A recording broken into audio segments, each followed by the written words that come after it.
Hey guys, welcome to government jobs Gyan YouTube channel. Guys, आज की इस वीडियो में हम बात करेंगे यूपीएससी, आईएएस और आईएफएस के new notification online form apply process के बारे में। जी हां दोस्तों, यूनियन पब्लिक सर्विस कमीशन ने सिविल सर्विसेज एग्जाम्स आईएएस और आईएफएस के नोटिफिकेशन रिलीज कर दिए हैं। कैसे आप इस एग्जाम की भर्ती के लिए अपने फॉर्म अप्लाई कर सकते हो बिना कोई मिस्टेक किए हुए, इसकी पूरी जानकारी हम आपको स्टेप बाय स्टेप रजिस्ट्रेशन से लेकर प्रिंट तक इस वीडियो में देंगे। बस आपको इस वीडियो को स्किप के बिना शुरू से लेकर एंड तक देखना है। उसके बाद वीडियो पसंद आए तो इसे लाइक और शेयर कर दें। चैनल पर नए हो तो इसे सब्सक्राइब कर लें। साथ ही इस एग्जाम में पार्टिसिपेट करने के लिए फॉर्म भरते समय आपको जिन जिन प्रॉब्लम का फेस करना पड़ रहा है उन सभी का हल आपको इस वीडियो में मिल जाएगा।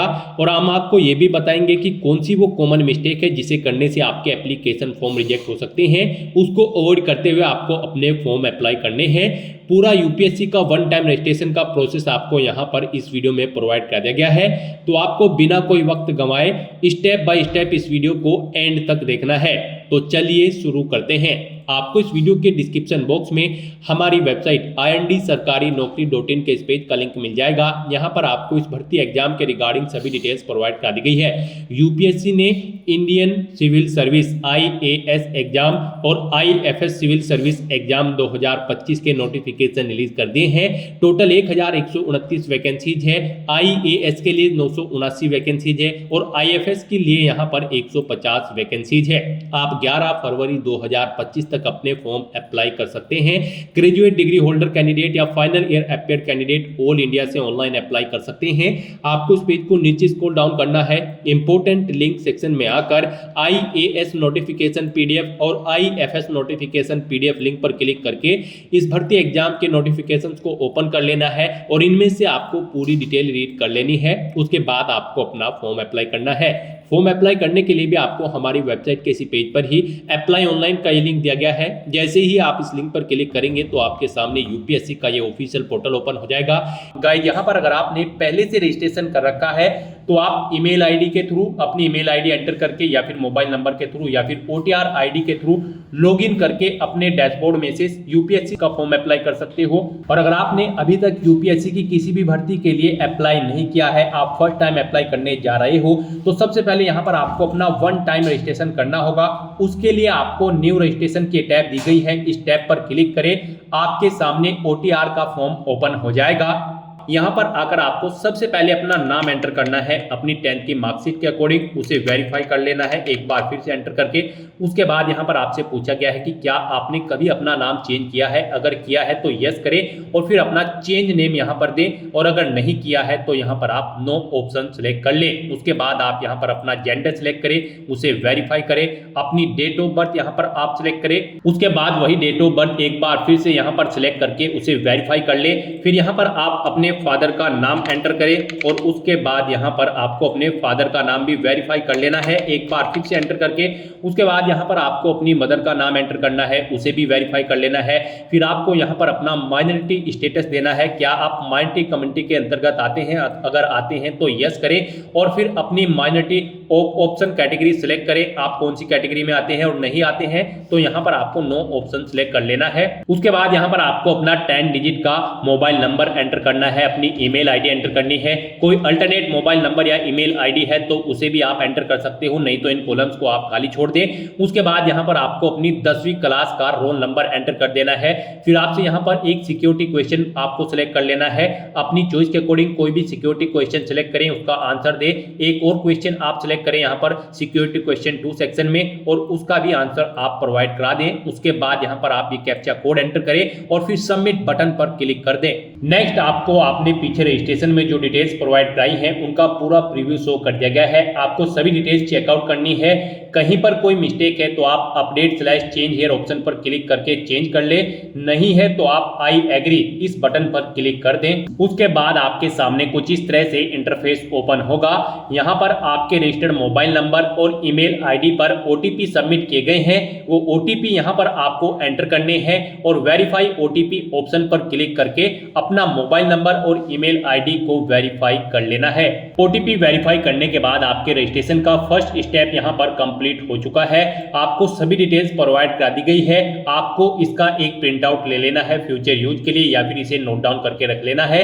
साथ ही साथ आपको एक OTR आईडी प्रोवाइड कराई गई है। ये OTR आईडी और एक पासवर्ड आपको आपकी रजिस्टर्ड मेल आईडी पर भी सबमिट किए गए हैं, और ये OTR आईडी आपके रजिस्टर्ड मोबाइल नंबर पर भी सबमिट की गई है। आपको इन्हें केयरफुली नोट डाउन करके रख लेना है फ्यूचर यूज के लिए। इस स्टेप को कंप्लीट करने के बाद आपको दोबारा से यहां पर लॉगिन की स्टेप पर क्लिक करना है। उसके बाद आपके सामने यहां पर लॉगिन का इंटरफेस ओपन होगा। गाइस, यहां पर आप OTR आईडी के थ्रू लॉगिन कर सकते हैं, या फिर मोबाइल नंबर के थ्रू, या फिर ईमेल आईडी के थ्रू। ईमेल आईडी के थ्रू अगर आप लॉगिन करना चाहते हैं तो यहां पर आप अपनी ईमेल आईडी एंटर करें। उसके बाद गेट OTP ऑप्शन पर क्लिक करें। आपकी ईमेल आईडी पर एक OTP आएगा, वो OTP आप यहां पर एंटर करें, या फिर आप अपना पासवर्ड एंटर करें। जो पासवर्ड आपकी रजिस्टर्ड ईमेल आईडी पर आया है, ये सिक्योरिटी कोड यानी कि वेरिफिकेशन कोड आप यहां पर एंटर करें और लॉगिन की स्टेप पर क्लिक करके लॉगिन करें। या फिर आप मोबाइल नंबर के थ्रू यहां पर लॉगिन कर सकते हैं। आप अपना मोबाइल नंबर एंटर करें, गेट OTP ऑप्शन पर क्लिक करें, एक OTP आएगा, वो OTP आप यहां पर एंटर करें, और या फिर आप अपना पासवर्ड एंटर करके ये वेरिफिकेशन कोड यहां पर एंटर करके लॉगिन कर लें। या फिर अगर आप OTR आईडी के थ्रू लॉगिन करना चाहते हैं तो आपके मोबाइल नंबर या फिर ईमेल आईडी पर जो OTR आईडी आई है, वो आईडी यहां पर आप एंटर करें, और फिर आप अपना पासवर्ड यहां पर एंटर करें जो आपकी मेल आईडी पर आपका पासवर्ड आया है, और उसके बाद ये वेरिफिकेशन कोड यहां पर एंटर करें और लॉगिन की स्टेप पर क्लिक करके लॉगिन कर लें। लॉगिन करने के बाद आपके सामने कुछ इस तरह से इंटरफेस ओपन होगा। यहां पर अगर आप कुछ चेंज करना चाहते हैं अपने रजिस्ट्रेशन में, जैसे कि अपने जेंडर में, तो क्लिक टू चेंज जेंडर इस ऑप्शन पर क्लिक करें और अपना जेंडर चेंज कर ले। और अगर आप अपने माइनॉरिटी स्टेटस में चेंज आउट करना चाहते हैं तो क्लिक टू चेंज ऑप्शन पर क्लिक करके इसमें भी आप चेंज कर सकते हैं। नहीं तो यहां पर अब आपको अपना नया पासवर्ड क्रिएट करना है। यहां पर गाइड अब आपको अपना नया पासवर्ड क्रिएट करना है। इसके लिए आपको गाइडलाइन दी गई है। आपका पासवर्ड कम से कम 8 कैरेक्टर का होना चाहिए और ये अल्फा न्यूमेरिक फॉर्मेट में होना चाहिए। मींस आपके पासवर्ड में कम से कम एक अपर केस कैरेक्टर, एक लोअर केस कैरेक्टर, एक इंटीजर नंबर और एक स्पेशल कैरेक्टर जैसे कि @ या फिर डॉलर होना चाहिए। वही पासवर्ड आपको यहां पर एक बार फिर से एंटर करके कंफर्म कर लेना है। हम आपको पासवर्ड का सैंपल दिखा रहे हैं, इसके अकॉर्डिंग आपको अपना पासवर्ड क्रिएट करना है। तो आपका अपना पासवर्ड कुछ इस फॉर्मेट में रेडी करना है। इसमें आपका एक अपर केस कैरेक्टर, एक लोअर केस कैरेक्टर, एक इंटीजर नंबर और एक स्पेशल कैरेक्टर होना चाहिए, और इसकी लेंथ कम से कम 8 कैरेक्टर की होनी चाहिए। तो इस फॉर्मेट में आपको अपना पासवर्ड यहां पर क्रिएट करना है। उसके बाद आपको सबमिट बटन पर क्लिक कर देना है। सबमिट बटन पर क्लिक करने के बाद आप अपने डैशबोर्ड से लॉग आउट करें, और फिर अब यहां पर आप इनमें से ईमेल आईडी, मोबाइल नंबर या फिर OTR आईडी के थ्रू अपने डैशबोर्ड में दोबारा से लॉगिन करें। अपने नए पासवर्ड को एंटर करने के बाद यहां पर आप अपनी OTR आईडी एंटर करें, अपना नया पासवर्ड एंटर करें जो आपने चेंज किया है, ये वेरिफिकेशन कोड यहां पर एंटर करें और लॉगिन बटन पर क्लिक करके लॉगिन कर लें। नेक्स्ट आपके सामने कुछ इस तरह से इंटरफेस ओपन होगा। गाइस, यहां पर हम आपको यूपीएससी का OTR वन टाइम रजिस्ट्रेशन करके दिखा रहे हैं। इसे कंप्लीट करने के बाद आप यूपीएससी में निकलने वाली सभी भर्तियों पर अप्लाई करने के लिए एलिजिबल हो जाएंगे। सभी भर्तियों पर अप्लाई करने से पहले आपको ऐसे ही OTR करना पड़ता है, बिना इसके आप यूपीएससी की किसी भी भर्ती के लिए अप्लाई नहीं कर पाओगे। तो यहां पर आने के बाद आपको अपने डैशबोर्ड में अपनी OTR की प्रोफाइल को कंप्लीट करना है। सबसे पहले यहां पर आपको अपनी पर्सनल इंफॉर्मेशन प्रोवाइड करानी है, तो आप यहां पर पर्सनल इंफॉर्मेशन के इस लिंक पर क्लिक करें। उसके बाद आपके सामने कुछ इस तरह से इंटरफेस ओपन होगा। यहां पर आपको आपकी कुछ चीजें ऑटोमेटिकली फिल मिल गई है जो आपने रजिस्ट्रेशन के फर्स्ट स्टेप में प्रोवाइड कराई थी। आपको इस पेज को नीचे स्क्रॉल डाउन करना है, और यहां पर सबसे पहले अब आपको अपनी सिटीजनशिप सेलेक्ट कर लेनी है। फिर आपको अपनी मातृभाषा यहां पर सेलेक्ट कर लेनी है। उसके बाद यहां पर आपको अपना मैरिटल स्टेटस सेलेक्ट कर लेना है, आप मैरिड हो या फिर अनमैरिड। प्लेस ऑफ बर्थ आप यहां पर एंटर सेलेक्ट करें, आप इंडिया से है या फिर आउटसाइड ऑफ इंडिया से। उसके बाद यहां पर आप अपना पोस्ट ऑफिस का नाम एंटर करें, सिटी या टाउन या फिर विलेज का नाम एंटर करें, अपना स्टेट यहां पर आप सिलेक्ट करें। उसके बाद आप अपना डिस्ट्रिक्ट यहां पर सिलेक्ट करें, फिर आप अपना पिन कोड यहां पर एंटर कर दें। उसके बाद यहां पर आपको अपनी कम्युनिटी सिलेक्ट कर लेनी है, आप जिस भी कम्युनिटी से बिलोंग करते हैं।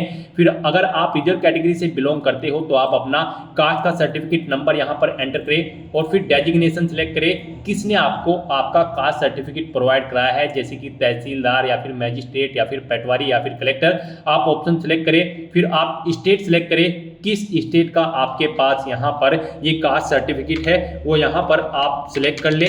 उसके बाद यहाँ पर कब आपको वो इशू हुआ है वो डेट आप सिलेक्ट करें और फिर जिस ऑफिस से आपको ये आपका कास्ट सर्टिफिकेट इशू हुआ है उसका पूरा एड्रेस आपको यहाँ पर एंटर कर देना है। ये सभी डिटेल्स आपको आपके सर्टिफिकेट में मिल जाएगी, वहां से आपको इन्हें देखकर यहाँ पर फिलअप कर देना है। फिर यहाँ पर आपको अपना रिलीजन सिलेक्ट कर लेना है। उसके बाद यहाँ पर आपको अपनी कास्ट का नाम दे देना है। फिर आपको अपने कास्ट सर्टिफिकेट का सीरियल नंबर यहाँ पर एंटर कर देना है। फिर यहाँ पर आपको अपने कास्ट सर्टिफिकेट का सीरियल नंबर एंटर कर देना है। उसके बाद यहाँ पर आपसे पूछा गया है कि क्या आप पीडब्ल्यूबीडी या फिर पीडब्ल्यूडी कैंडिडेट हैं।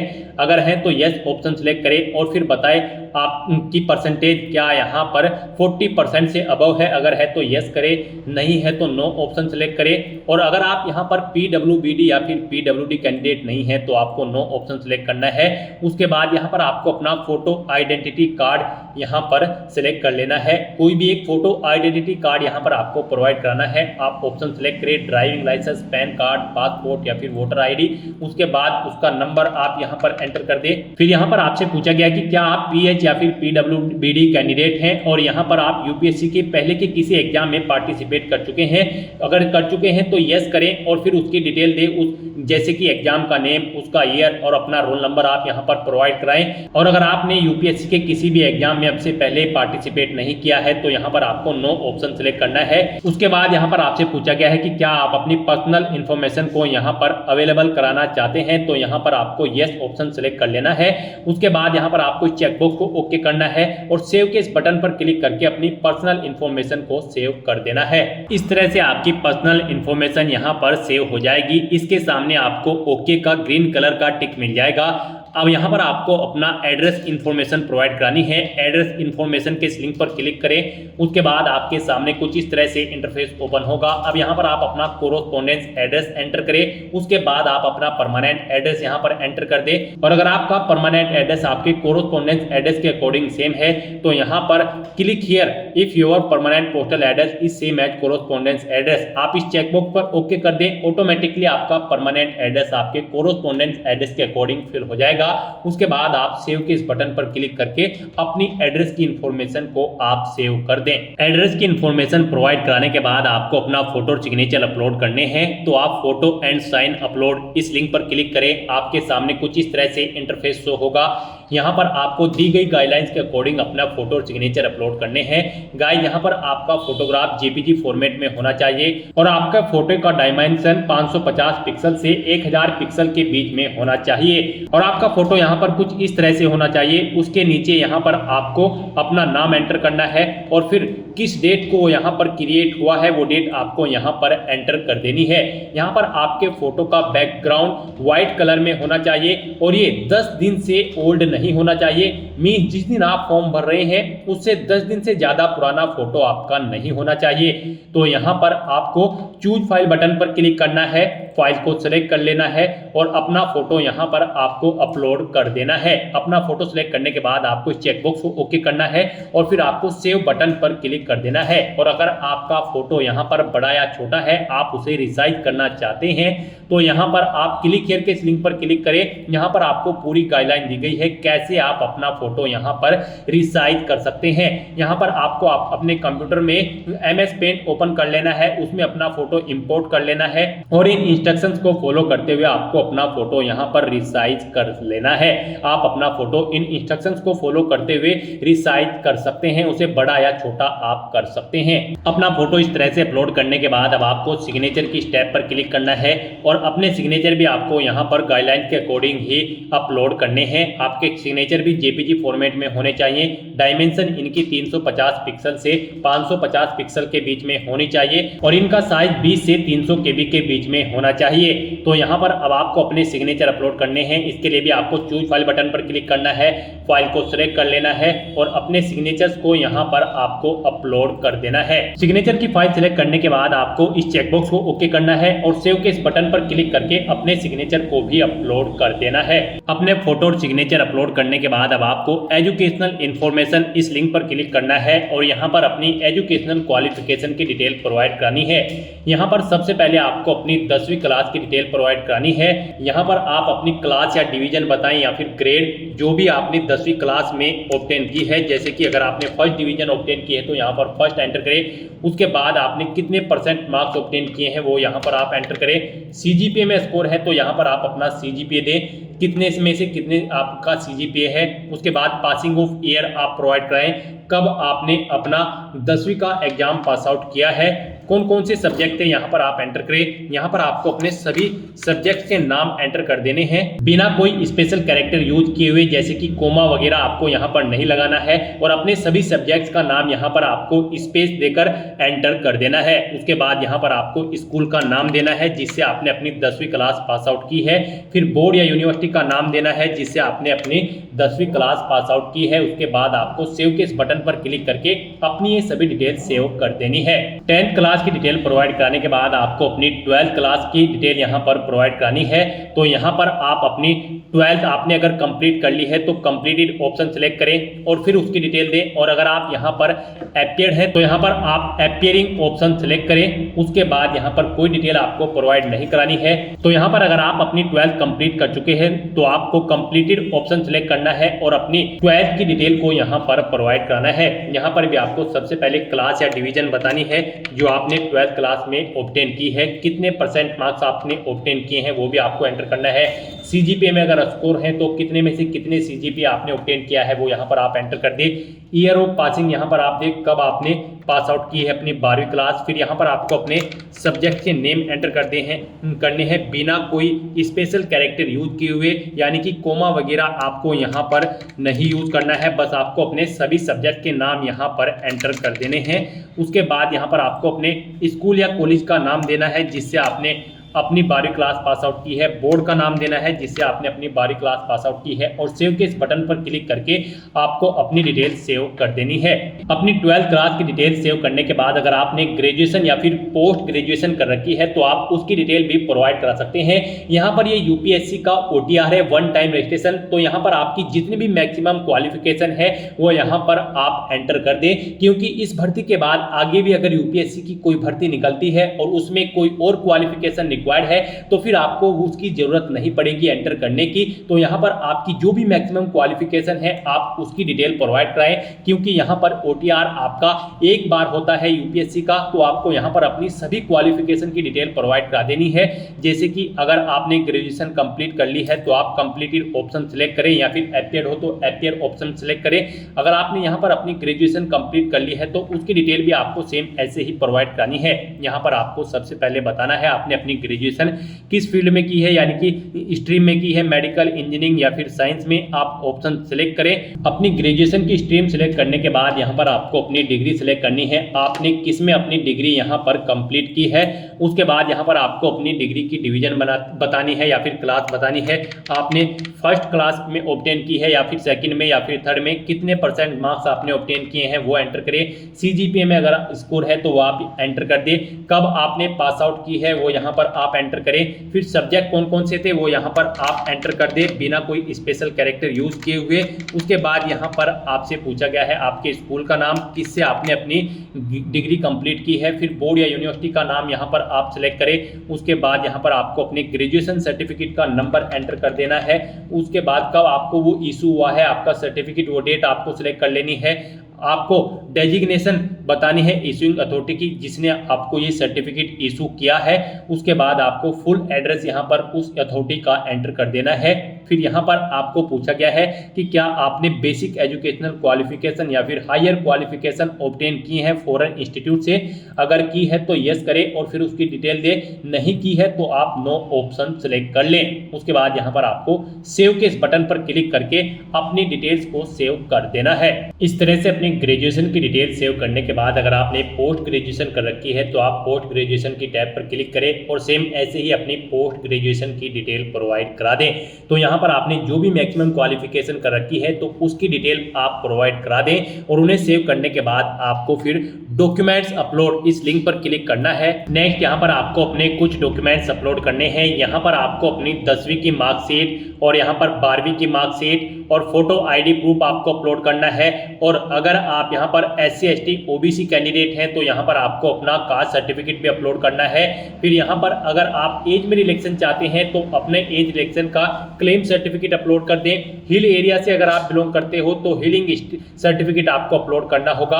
अगर आप अरुणाचल प्रदेश, मणिपुर, मेघालय, मिजोरम या फिर नागालैंड या फिर सिक्किम से हैं और अगर आपने पोस्ट ग्रेजुएशन से ऊपर भी यहाँ पर कोई हायर क्वालिफिकेशन कर रखी है तो उसके डॉक्यूमेंट सर्टिफिकेट आपको अपलोड करने हैं। अचीवमेंट अगर आपके पास है किसी फील्ड में या फिर अवार्ड आपने जीता है तो उसके डॉक्यूमेंट भी आप अपलोड कर सकते हैं। यहाँ पर जिनके ऊपर रेड कलर का स्टार बना हुआ है वो डॉक्यूमेंट आपको यहाँ पर जरूर अपलोड करने हैं। आपका डॉक्यूमेंट्स यहाँ पर PDF फॉर्मेट में होने चाहिए और उनका मैक्सिमम साइज 1 MB रखा गया है। आपको चूज फाइल बटन पर क्लिक करना है, फाइल को सिलेक्ट कर लेना है और 1 बाय 1 करके अपने इन सभी डॉक्यूमेंट्स को आपको अपलोड कर देना है। अपने इन सभी डॉक्यूमेंट्स को सक्सेसफुली अपलोड करने के बाद आपको पेरेंटल इंफॉर्मेशन इस लिंक पर क्लिक कर देना है। उसके बाद आपके सामने कुछ इस तरह से इंटरफेस ओपन होगा। अब यहाँ पर आपको अपने गार्जियंस, अपने फादर और मदर की इंफॉर्मेशन प्रोवाइड करानी है। सबसे पहले आपको अपनी फादर की इंफॉर्मेशन प्रोवाइड करानी है। उनकी नेशनलिटी आप सिलेक्ट करें, फिर उनका प्रोफेशन आप यहाँ पर सिलेक्ट कर लें। उसके बाद यहाँ पर आपको उनका एड्रेस एंटर करना है।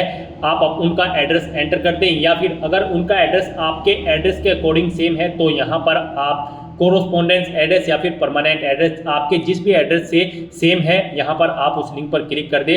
ऑटोमेटिकली उनका एड्रेस भी आपके एड्रेस के अकॉर्डिंग फिल हो जाएगा। और अगर आपके फादर यहाँ पर सर्विस में हैं या फिर रिटायर्ड हो चुके हैं तो उनकी पोस्ट का नाम यहाँ पर आपको एंटर करना है। उनकी एनुअल इनकम यहाँ पर आपको एंटर करनी है।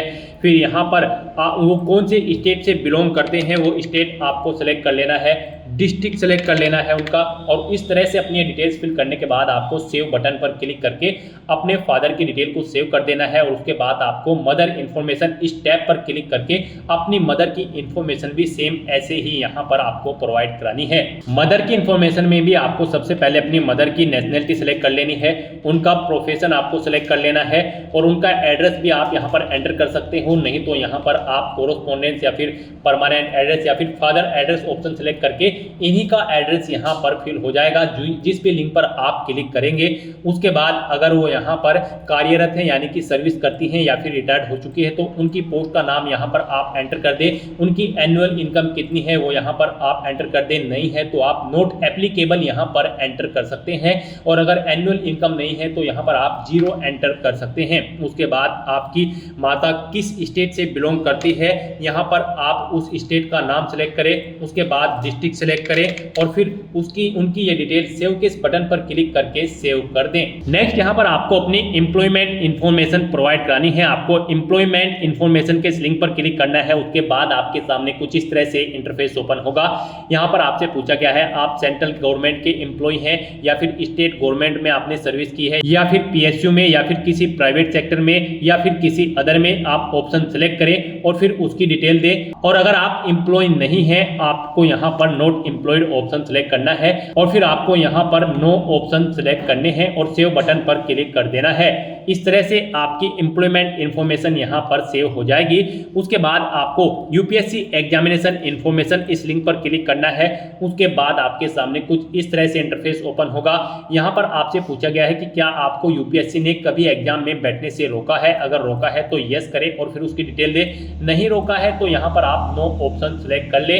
फिर आपसे पूछा गया है कि क्या आप UPSC के प्रीवियस ईयर के एग्जामिनेशन में भी पार्टिसिपेट किए हैं। अगर किए हैं तो यस करें और फिर उसकी डिटेल दे। नहीं किए हैं तो आप नो ऑप्शन सेलेक्ट कर लें। और फिर आपसे पूछा गया है कि लास्ट के कुछ ईयर में आपने सिविल सर्विस एग्जामिनेशन में पार्टिसिपेट किया है और आपको सर्विस या फिर पोस्ट ऑफर्ड हुई है। अगर हुई है तो यस करें और उसकी डिटेल दे। नहीं हुई है तो आपको नो ऑप्शन सेलेक्ट कर लेना है। इस तरह से अपनी डिटेल्स फिल करने के बाद अब आपको सेव के इस बटन पर क्लिक करना है, अपनी इस डिटेल को सेव कर देना है और फिर आपको achievement, prizes, medals and other इस लिंक पर क्लिक कर देना है और यहाँ पर अपनी अचीवमेंट्स की डिटेल आपको प्रोवाइड करानी है।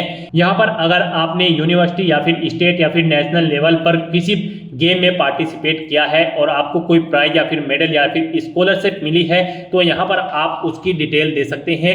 स्पोर्ट में अगर आपके पास एनसीसी या फिर अदर है तो आप यहाँ पर उसकी डिटेल दें। और अगर आपने कोई पोजीशन डिस्ट्रिक्शन लीडरशिप हासिल की है स्कूल या कॉलेज में, उसकी डिटेल प्रोवाइड करा दें। कोई अदर एक्स्ट्रा करिकुलम एक्टिविटीज आपने की है तो उसकी डिटेल प्रोवाइड करा सकते हैं। तो इस तरह से यहाँ पर आपको अपने इन अचीवमेंट्स की, प्राइजेस की, मेडल्स की डिटेल यहाँ पर प्रोवाइड करानी है। अगर आपने अचीवमेंट्स यहाँ पर ऑब्टेन किए हैं, नहीं किए हैं तो आप इनको खाली छोड़ सकते हैं। फिर यहाँ पर आपसे पूछा गया है कि क्या आपके पास यहाँ पर 5 एकड़्स एग्रीकल्चर लैंड है और यहाँ पर आपका रेजिडेंशियल फ्लैट 1000 स्क्वायर मीटर से ज्यादा है, या फिर रेजिडेंशियल प्लॉट आपका 100 स्क्वायर यार्ड से अबव है, या फिर आपका रेजिडेंशियल प्लॉट यहाँ पर 200 स्क्वायर यार्ड या फिर उससे अबव है।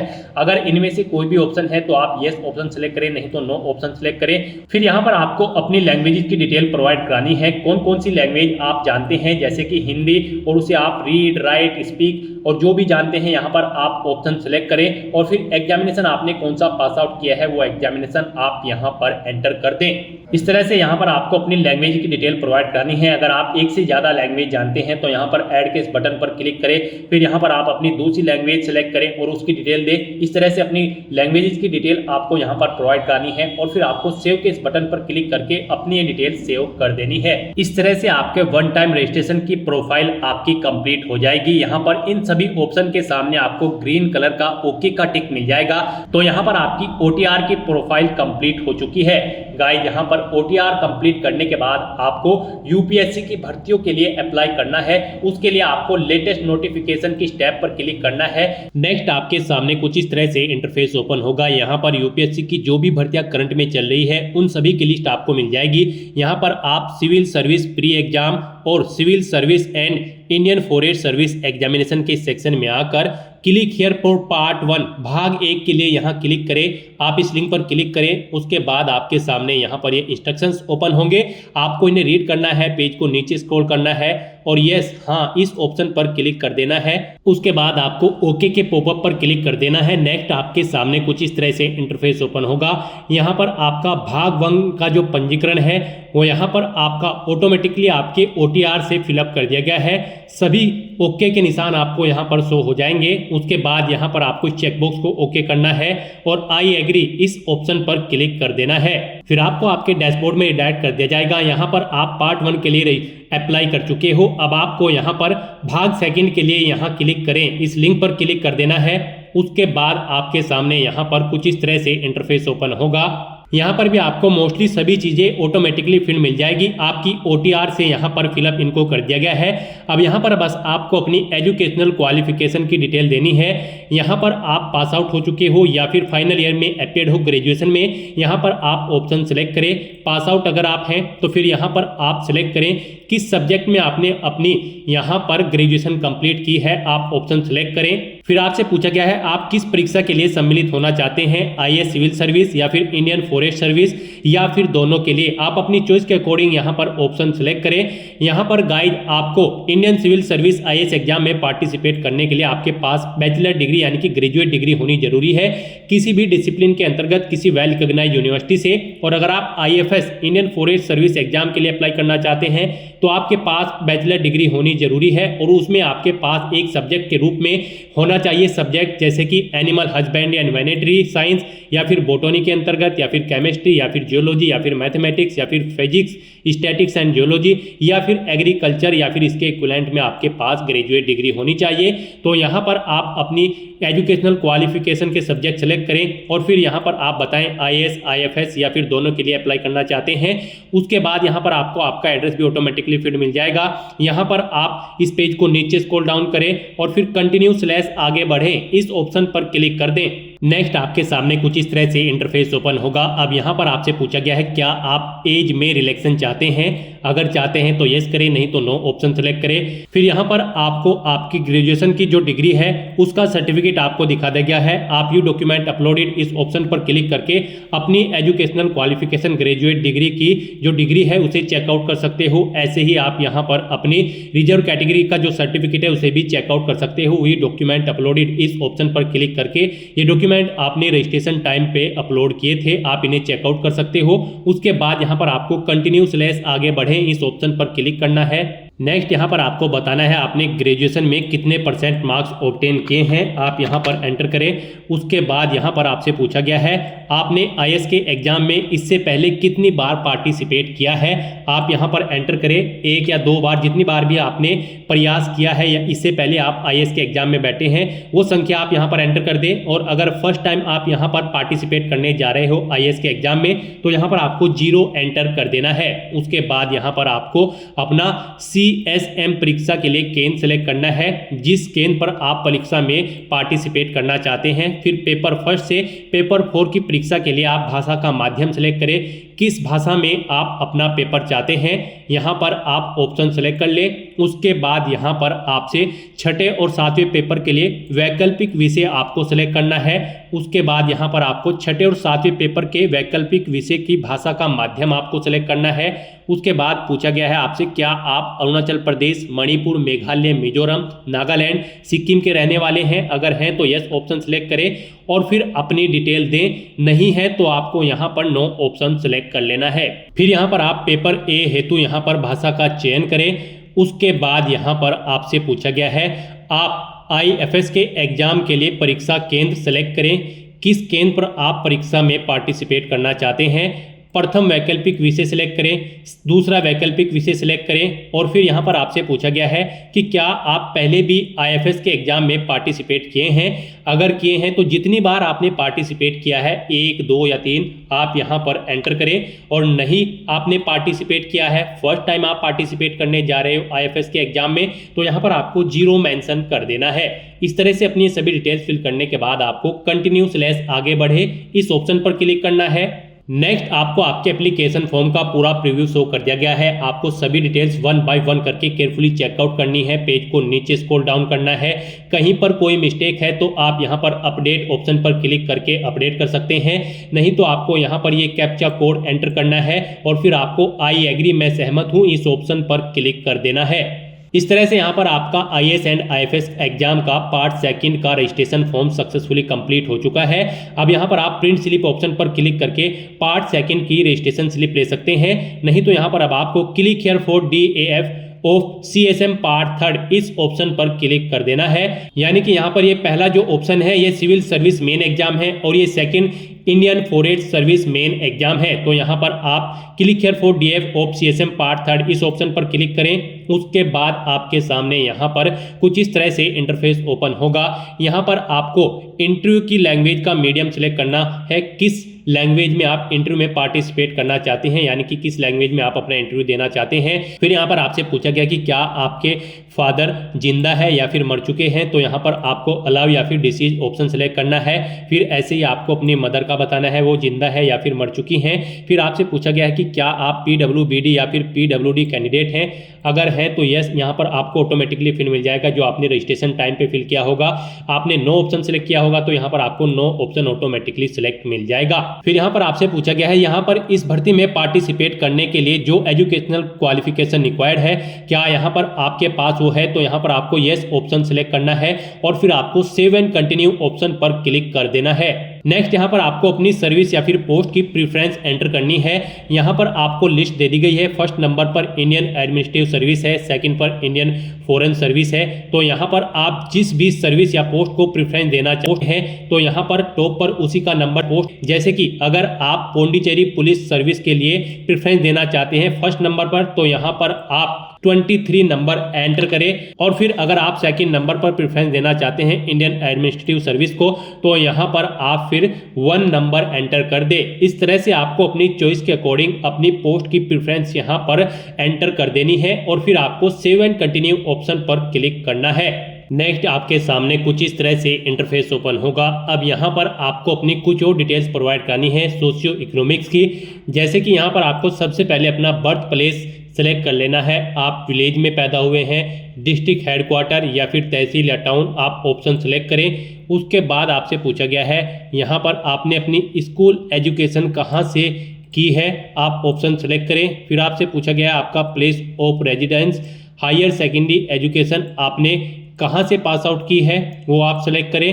फिर यहाँ पर आपको बताना है place of stay of father और गार्जियन, आपके माता पिता या गार्जियन का स्टे कहाँ पर है पिछले 15 साल से। यहाँ पर आप ऑप्शन सेलेक्ट करें, विलेज, तहसील या टाउन या फिर डिस्ट्रिक्ट में ऑप्शन आप सेलेक्ट करें। फिर यहाँ पर आपसे पूछा गया है आपका बैकग्राउंड रूरल है या फिर अर्बन, आप ऑप्शन सेलेक्ट करें। उसके बाद यहाँ पर आपसे पूछा गया है मीडियम ऑफ इंस्ट्रक्शंस, जैसे कि आपकी जो स्कूल लेवल है आपका कौन सा लेवल था, इंग्लिश में था, हिंदी में था या फिर रीजनल लैंग्वेज, आप ऑप्शन सेलेक्ट करें। फिर आपको अपने कॉलेज लेवल बताना है कौन सी लैंग्वेज में था। उसके बाद यहाँ पर आपको अपनी attendant school level, type of institution of attendant at school level option select करना है। आपका स्कूल गवर्नमेंट था, पब्लिक स्कूल था या फिर एडेड प्राइवेट स्कूल था, आप ऑप्शन सेलेक्ट करें। फिर यहाँ पर आपको बताना है अपने कॉलेज का लाइव अटेंडेंट, आपका गवर्नमेंट कॉलेज इंस्टीट्यूट है या प्राइवेट कॉलेज इंस्टीट्यूट है या फिर यूनिवर्सिटी था या फिर कोई अदर है, आप ऑप्शन सेलेक्ट कर ले। फिर यहाँ पर आपको अपनी एजुकेशनल क्वालिफिकेशन की जो डिग्री है उसकी डिटेल देनी है। आपकी ग्रेजुएट डिग्री यहाँ पर किस सब्जेक्ट में थी, आप यहाँ पर ऑप्शन सेलेक्ट करें। फिर आपको अपनी पोस्ट ग्रेजुएशन की डिग्री बतानी है, ये आपने किस में की है, आप ऑप्शन सेलेक्ट करें, नहीं तो अदर ऑप्शन सेलेक्ट करें। अगर एमफिल कर रखी है तो उसकी डिटेल दें, नहीं कर रखी है तो इसे खाली छोड़ दें। अगर आपने पीएचडी की है तो उसकी डिटेल दे सकते हैं, नहीं तो यहाँ पर आप इसे भी खाली छोड़ सकते हैं। उसके बाद यहाँ पर आपको अपना प्रेजेंट एम्प्लॉयमेंट स्टेटस देना है, अगर आप प्रेजेंट में कार्यरत हैं, और अगर आप नहीं कार्य कर रहे हैं अनएम्प्लॉय ऑप्शन सेलेक्ट कर ले। अगर आप एम्प्लॉय हैं तो आपको यहाँ पर अपना एम्प्लॉय का नेचर देना है और फिर यहाँ पर आपको अपनी एनुअल इनकम बतानी है। और अगर आप यहाँ पर अनएम्प्लॉयड हैं तो आप अनएम्प्लॉयड ऑप्शन सेलेक्ट करें, आगे की डिटेल नहीं देनी होगी। उसके बाद आपसे पूछा गया है यहाँ पर आपने प्रीवियस सिविल सर्विस एग्जामिनेशन के बारे में आपसे पूछा गया है। यहाँ पर आपसे पूछा गया है कि क्या आप पहले भी सिविल सर्विस एग्जाम में सिलेक्ट हुए हैं, अगर हुए हैं तो आप यस ऑप्शन सेलेक्ट करें, उसकी डिटेल दें, नहीं हुए हैं तो आपको नो ऑप्शन सेलेक्ट कर लेना है। फिर यहाँ पर आपसे पूछा गया कि क्या आप इससे पहले भी किसी कॉम्पिटिटिव एग्जाम में पार्टिसिपेट कर चुके हैं, अगर कर चुके हैं तो यहाँ पर आप ऑप्शन सेलेक्ट करें, नहीं तो अगर नहीं है इनमें वो एग्जाम तो आप any other examination option select करें। इस तरह से यहाँ पर आपको 3 एग्जाम बताने हैं, क्या आप यहाँ पर किसी एग्जामिनेशन में सिलेक्ट हुए हैं, अगर हुए तो एग्जाम सेलेक्ट करें, नहीं तो आप any other examination option select कर लें। फिर यहाँ पर आपसे पूछा गया है आप सिविल सर्विस क्यों ज्वाइन करना चाहते हैं, फर्स्ट प्रायोरिटी आप किसे देना चाहते हैं, job security, job satisfaction, power या फिर बेटर पे या फिर बेटर सर्विस कंडीशन, आप यहाँ पर ऑप्शन सेलेक्ट करें। और उसके बाद यहाँ पर आप सेकंड प्रायोरिटी पे भी ऑप्शन सेलेक्ट कर लें। नेक्स्ट यहाँ पर आपसे पूछा गया है आपका बैकग्राउंड ऑफ पेरेंट्स गार्जियन, यानी कि आपके गार्जियंस का बैकग्राउंड के बारे में यहाँ पर आपसे पूछा गया है। आपको अपने फादर या फिर गार्जियन की क्वालिफिकेशन सिलेक्ट कर लेनी है, अपनी मदर की क्वालिफिकेशन आपको सिलेक्ट कर लेनी है।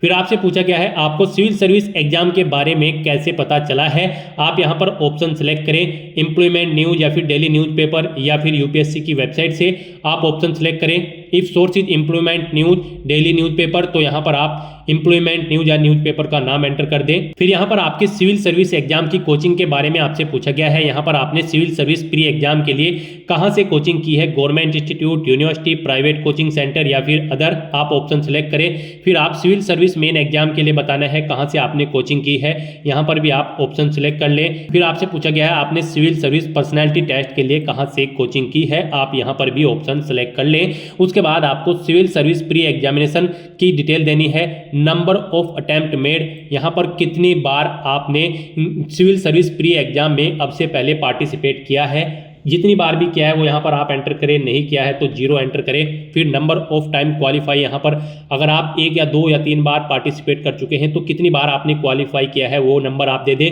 नहीं किया है तो 0 आप यहाँ पर एंटर कर दें। फिर आपको सिविल सर्विस मैन एग्जाम के बारे में भी ऐसी अपनी जानकारी देनी है, कितनी बार आप अपियर हुए हैं, कितनी बार आपने क्वालिफाई किया है वो आप एंटर करें। फिर यहाँ पर आपको ऑप्शनल सब्जेक्ट के बारे में बताना है, optional subject in previous years main examination if applicable में आपको यहाँ पर ऑप्शन सेलेक्ट कर लेना है। फिर यहाँ पर आपको बताया गया है आपने जो ऑप्शनल सब्जेक्ट सेलेक्ट किया है वो आपकी जो कॉलेज या यूनिवर्सिटी में कोर्स था उससे बिल्कुल डिफरेंट है, तो यहाँ पर आप सेम चाहते हैं, सेम सब्जेक्ट या फिर डिफरेंट सब्जेक्ट, ऑप्शन सेलेक्ट कर लें। फिर यहाँ पर अगर आप सिविल सर्विस एग्जाम में कोई इंप्रूवमेंट करना चाहते हैं, जैसे कि सिलेबस, एग्जामिनेशन सिस्टम या फिर पर्सनैलिटी टेस्ट में, तो उसके लिए आप यहाँ पर सजेशन दे सकते हैं। यहाँ पर मैक्सिमम 200 वर्ड आप राइट कर सकते हैं अपनी सजेशन देने के लिए। उसके बाद यहाँ पर आपको सेव एंड कंटिन्यू ऑप्शन पर क्लिक कर देना है। नेक्स्ट आपके सामने कुछ इस तरह से इंटरफेस होगा। आप प्रीव्यू एप्लीकेशन, इस लिंक पर क्लिक करके अपनी एप्लीकेशन फॉर्म का प्रीव्यू चेकआउट कर सकते हो, उसका एक हार्ड कॉपी प्रिंट आउट ले सकते हो। फिर यहाँ पर आपसे पूछा गया है क्या आपने अपने एप्लीकेशन फॉर्म का प्रीव्यू चेकआउट कर लिया है, तो यहाँ पर आप यस ऑप्शन सेलेक्ट करें और फिर आप पार्ट 3 फाइनल सबमिट इस ऑप्शन पर क्लिक कर दें। इस तरह से यहाँ पर आपका आईएएस पार्ट 3 का जो फॉर्म है वो कंप्लीट हो चुका है। आप आईएफएस के लिए अब अप्लाई करेंगे। उसके लिए आपको click here for detail application form of IFS part 3 इस लिंक पर क्लिक करना है। आपके सामने फिर यहाँ पर कुछ इस तरह से इंटरफेस ओपन होगा। यहाँ पर आपसे पूछा गया है क्या आपके फादर अभी जिंदा है या मर चुके हैं। आपको ऑप्शन सेलेक्ट करना है अलाइव या फिर डिसीज। फिर आपसे पूछा गया है क्या आपकी माताजी जिंदा है या फिर मर चुकी है। आप ऑप्शन सेलेक्ट करें अपने अकॉर्डिंग। फिर आपको यहाँ पर आप बता दिया गया है आपने जो पीडब्ल्यूबीडी या पीडब्ल्यूडी कैंडिडेट हैं, तो आपके अकॉर्डिंग यहाँ पर ऑप्शन आपको ऑटोमेटिकली फिर मिल जाएगा जो आपने रजिस्ट्रेशन टाइम पे फिल किया था। फिर आपसे पूछा गया है यहाँ पर एजुकेशनल क्वालिफिकेशन दी गई रिक्वायरमेंट के अकॉर्डिंग आपकी है, तो यहाँ पर आपको यस ऑप्शन सेलेक्ट करना है और फिर आपको सेव एंड कंटिन्यू ऑप्शन पर क्लिक कर देना है। उसके बाद आपके सामने कुछ इस तरह से इंटरफेस ओपन होगा। अब यहाँ पर भी आपको प्रीव्यू एप्लीकेशन इस ऑप्शन पर क्लिक करके अपने एप्लीकेशन फॉर्म का एक प्रीव्यू चेकआउट कर लेना है और उसका एक हार्ड कॉपी प्रिंट आउट ले लेना है फ्यूचर यूज के लिए, फ्यूचर रेफरेंस के लिए। और यहाँ पर आपसे पूछा गया है क्या आपने अपने एप्लीकेशन फॉर्म का प्रीव्यू चेकआउट कर लिया है, तो यहाँ पर आपको यस ऑप्शन सेलेक्ट करना है। उसके बाद पेज को नीचे स्क्रॉल डाउन करना है और फिर आपको यहाँ पर पार्ट 3 फाइनल सबमिट इस ऑप्शन पर क्लिक कर देना है। इस तरह से यहाँ पर आपके एप्लीकेशन फॉर्म के रजिस्ट्रेशन के सभी पार्ट कंप्लीट हो जाएंगे। अब आपको आपके डैशबोर्ड में आकर centre selection and agreeing to declaration इस लिंक पर क्लिक कर देना है। उसके बाद आपके सामने कुछ इस तरह से इंटरफेस ओपन होगा। अब यहाँ पर आप अपना एग्जामिनेशन सेंटर सेलेक्ट करें जहाँ पर आप एग्जाम में पार्टिसिपेट करना चाहते हैं। उसके बाद यहाँ पर आपको डिक्लेरेशन घोषणा पत्र को रीड करना है और फिर आपको यहाँ पर I have read the declaration and agree, मैंने घोषणा पत्र को पढ़ लिया है और मैं सहमत हूँ। अब आपको यहाँ पर इस ऑप्शन पर क्लिक कर देना है फाइनली सबमिट। इस तरह से आपका एप्लीकेशन फॉर्म सक्सेसफुली सबमिट हो जाएगा। अब यहाँ पर आपको for application status of civil service pre examination 2025 इस लिंक पर क्लिक कर देना है। उसके बाद आपके सामने कुछ इस तरह से इंटरफेस ओपन होगा। यहाँ से आप चेकआउट कर सकते हो आपका आईएएस और आईएफएस का जो एग्जाम है सिविल सर्विस एग्जाम, इनमें यहाँ पर आपको सभी स्टेप में कंप्लीटेड ऑप्शन शो हो जाएगा और आप यहाँ पर क्लिक हियर लिंक पर क्लिक करके अपने एप्लीकेशन फॉर्म का एक हार्ड कॉपी प्रिंट आउट ले सकते हो फ्यूचर यूज के लिए, फ्यूचर रेफरेंस के लिए। गाइस हमने यहाँ पर आपको ये फॉर्म एससी कैटेगरी से फिल करके दिखाया है। SC ST pH female candidate को फीस जमा नहीं करानी है, बिल्कुल फ्री ऑफ कॉस्ट वो अप्लाई कर सकते हैं। और अगर आप जनरल या फिर ओबीसी कैंडिडेट हैं तो आपको 100 रुपये फीस के रूप में जमा कराने होंगे debit card, credit card, net banking या फिर चालान फॉर्म के थ्रू। तो यहाँ पर आप अपना फीस पेमेंट कर दें अगर आप जनरल या ओबीसी कैंडिडेट हैं, उसके बाद फिर आपका फॉर्म कंसिडर होगा।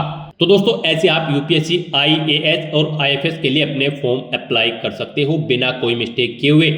आज की इस वीडियो में बस इतना ही। आई होप ये वीडियो आपको पसंद आई होगी। अगर पसंद आई हो तो इसे लाइक और शेयर करें। चैनल पर नए हो तो इसे सब्सक्राइब कर लें। Thanks for watching.